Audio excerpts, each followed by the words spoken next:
Hello, and welcome to another episode of Grab and Go, presented by me, Christine, from the Jones Creek Library of the East Baton Rouge Parish Library System.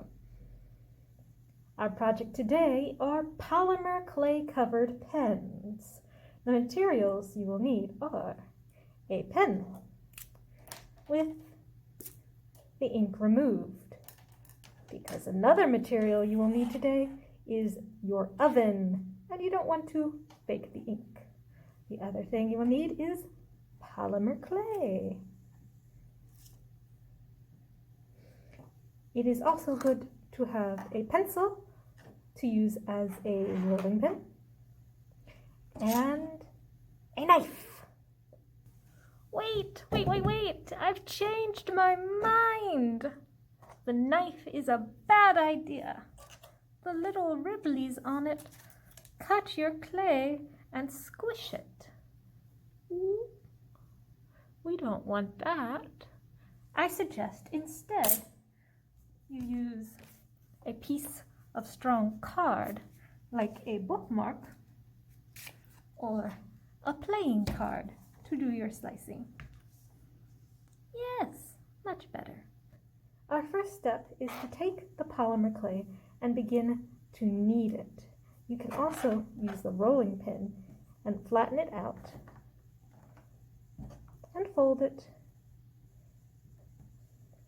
and flatten it out again. Oops! And flatten it out again. You want it to be soft and pliant and malleable for our next step. Our next step is to take one of our pieces of clay and flatten it out into a flat-ish, rectangle-ish shape. Here we go. This might work.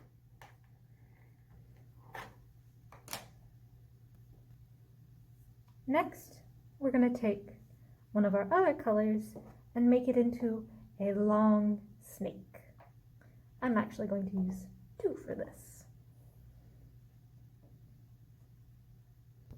All right, I have made two snakes, and I even have some left over.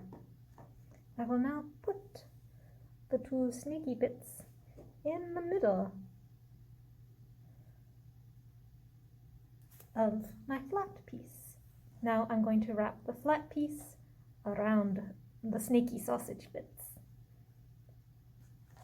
By the way, you don't need your sausage to be the same size as your pen, because that is not how this works.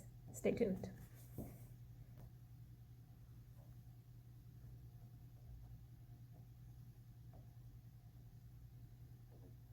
Snaky sausage again until it has all sort of joined together.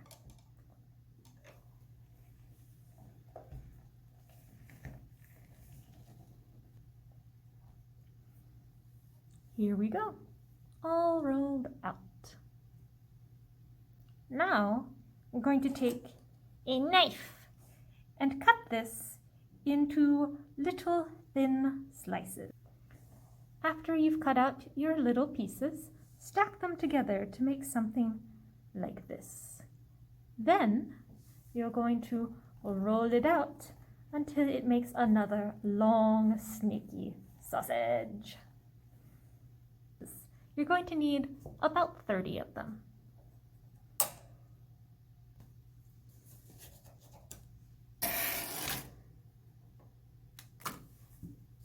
Let's do some cutting.